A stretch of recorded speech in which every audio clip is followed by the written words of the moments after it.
தம் கிருபை பெரிதல்லோ, என் ஜீவனிலும் அதே இம்மட்டும் காத்ததுவே, இன்னும் தேவை கிருபை தாருமே. கர்த்தராகிய இயேசு கிறிஸ்துவின் ஈடு இணையற்ற நாமத்தில் சேனைகளின் கர்த்தர் ஊழியத்தின் மூலம் 23/7/2024 இந்த நாள் உங்களுக்கும் உங்கள் சந்ததிக்கும் நன்மையின் நாளாக அமையப் போகிறது என்று மனமாற வாழ்த்துகின்றேன். இன்று நாம் அறியவிருக்கும் கிருபையின் வார்த்தைகள் வெளிப்படுத்தின சுவிசேஷம் 21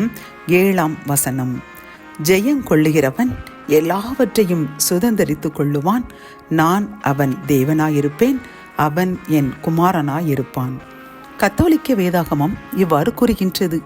வெற்றி பெறுவோர் இவற்றை உரிமை பேராக பெறுவர். நான் அவர்களுக்கு கடவுளாயிருப்பேன், அவர்கள் எனக்கு மக்களாயிருப்பார்கள் என்கின்றது. இந்த வசனத்தின் மூலம் கர்த்தர் நமக்கு கூறும் ஆலோசனையும் அறிவுரைகளும் என்னவென்றால், நாம் கர்த்தர் நமக்கு தருகின்ற சோதனைகளில் வெற்றி கொள்ள வேண்டும்.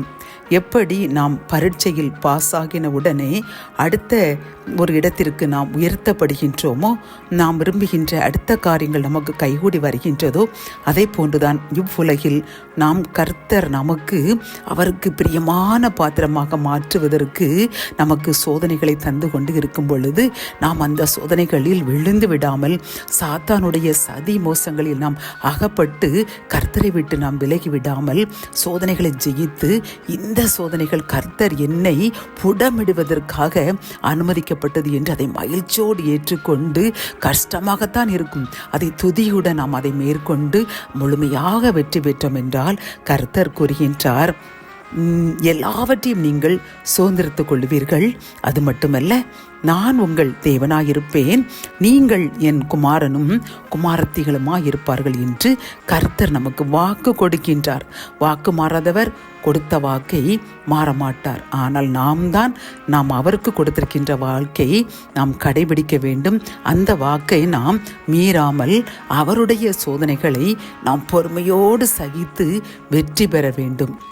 இதில் நாம் வேதாகமத்தில் கர்த்தராகிய இயேசு கிறிஸ்து உலகத்தில் அவரை தன்னுடைய மக்களை ரட்சிப்பதற்காக அவர்கள் பழைய ஏற்பாட்டில் இரட்சகர்களை அனுப்பி அவர்களை பரிசுத்தமாக்கி ரட்சித்தார். அதன் பின்பு அவர் எந்த ஒரு இரட்சகரையும் அனுப்பவில்லை. மக்கள் முறையிட்டு தன் பாவங்களை அறிக்கை செய்யவும் இல்லை. இதனால் வேதனையுற்ற இறைவன் தன் மகனாகிய இயேசு கிறிஸ்துவை உலகத்திற்கு அனுப்பி ரட்சிக்க அனுப்பினார். அப்படி இருக்கும் பொழுது அவர் உலகத்தில் வாழ்ந்த நாட்களில் அவரை தனக்கென்று ஊழியத்திற்கு அவருடைய ஆசை நிறைவேற்றுவதற்கு அவரை ஊழியத்திற்கு அனுப்பும் பொழுது அவர் சோதனை கொடுத்தார். இது நாம் அனைவரும் அறிந்த ஒன்றை.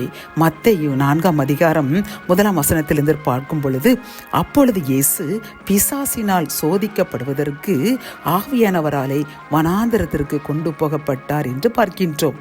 அப்படி கொண்டு போகப்பட்டு சாத்தானால் சோதிக்கப்படுகின்றார். அதில் அவர் முழுமையாக வெற்றி பெற்று வெற்றி வீரராக அவர் முடிசூட்ட பண்ண பின்புதான் கர்த்தர் அவருக்கு அந்த முழு பூமியினுடைய அதிகாரத்தையும் கொடுத்து பேய்களை ஓட்டுவது, நோய்களை குணமாக்குவது, இப்படி அனைத்து அதிகாரத்தையும் கொடுத்தார் என்று நன்கு அறிகின்றோம். ஆகவே அன்பு சகோதரனை சகோதரி, தனது குமாரனை அவர் உலகத்திற்கு அனுப்பும் பொழுதும் அந்த நோக்கத்தை நிறைவேற்றுவதற்காக அவரை சோதித்தார். அவர் மகன் வெற்றி பெற்ற பின்பு அந்த நோக்கத்தை முழுவதுமாக நிறைவேற்ற அவருக்கு கிருபையை கொடுத்தார். என் அன்பு சகோதரனை சகோதரியை, இதை போன்றுதான் நாமும் சோதனையில் வெற்றி பெறுவதற்கு கர்த்தர் சோதனையை அனுமதிக்கின்றார். நாம் அதை மனப்பூர்வமாக ஏற்றுக்கொண்டு அதில் வெற்றி பெறுவோம். அப்பொழுது கர்த்தர் ஜெயம் கொள்கிறவன் எல்லாவற்றையும் சுதந்திரத்துக் கொள்வான் என்ற அவருடைய வாக்கியத்தின்படி நமக்கு அனைத்து ஆசீர்வாதங்களையும் தருவார். அது மட்டுமல்ல, அவர் நம் தேவனாயிருப்பார். நாம் என்றும் அவருடைய குமாரர்களாக குமாரத்தையாக வாழுவோம். ஜெபம். என் அன்பு தகப்பனே, இந்த வசனத்தின் மூலமாக அப்பா நீர் எங்களுக்கு அருமையான ஒரு பாடம் சொல்லிக் கொடுத்து விட்டீர் அப்பா. எப்படி நாங்கள் இந்த உலகத்தில் உள்ள நீர் எங்களுக்கு அனுமதிக்கின்ற அந்த சோதனைகளை நாங்கள் உண்மையிலேயே ஜெயித்து முது மகனாகிய இயேசு கிறிஸ்து நீர் அனுப்பின அந்த நோக்கத்தை நிறைவேற்றும் பொழுது அவருக்கும் நீங்கள் சோதனையை கொடுக்கும் பொழுது அவர் முழுவதும் அதில் வெற்றி பெற்ற பின்புதான் அவருக்கு முழு அதிகாரத்தையும் கொடுத்தீரப்பா. அதேபோல் நாங்களும் உம்முடைய சோதனையை நாங்கள் ஜெயித்து விட்டோம் என்றால் நீர் எங்கள் தேவனாயிருப்பீர், நாங்கள் உண்மை குமாரனாயிருப்போம். நீர் எங்களை ஜெயம் கொள்கிறவர்களாக இந்த பூமியில் வெற்றி பெற்ற மக்களாக எங்களையும் எங்கள் சந்ததியும் வாழ வைப்பேர் என்று நாங்கள் அறிந்து கொண்டோம் அப்பா. அப்பா புது சோதனைகளை நாங்கள் தாங்கிக் கொள்ள முடியாமல் முறுமுறுத்த நாட்கள் உண்டு அப்பா. அதற்காக நீங்கள் இப்பொழுது வேதனைப்படுகின்றோம் அப்பா. இனிமேல் நாங்கள் அந்த சோதனையை நாங்கள் முறுமுறுக்க மாட்டோம். நீர் எங்களை புடம்படுகின்றீர், எங்களை சோதிக்கின்றீர், எங்களை வெற்றிக்கு கொண்டு செல்வதற்காக நீர் எங்களை இப்படி சோதனையை சகிக்க எங்களை ஆயத்தமாக்குகிறீர் என்று நாங்கள் உணர்ந்து அப்பா அந்த முறுமுறுத்த நாட்களுக்காக மனமார்ந்த நாங்கள் மன்னிப்பு கேட்கின்றோம் அப்பா.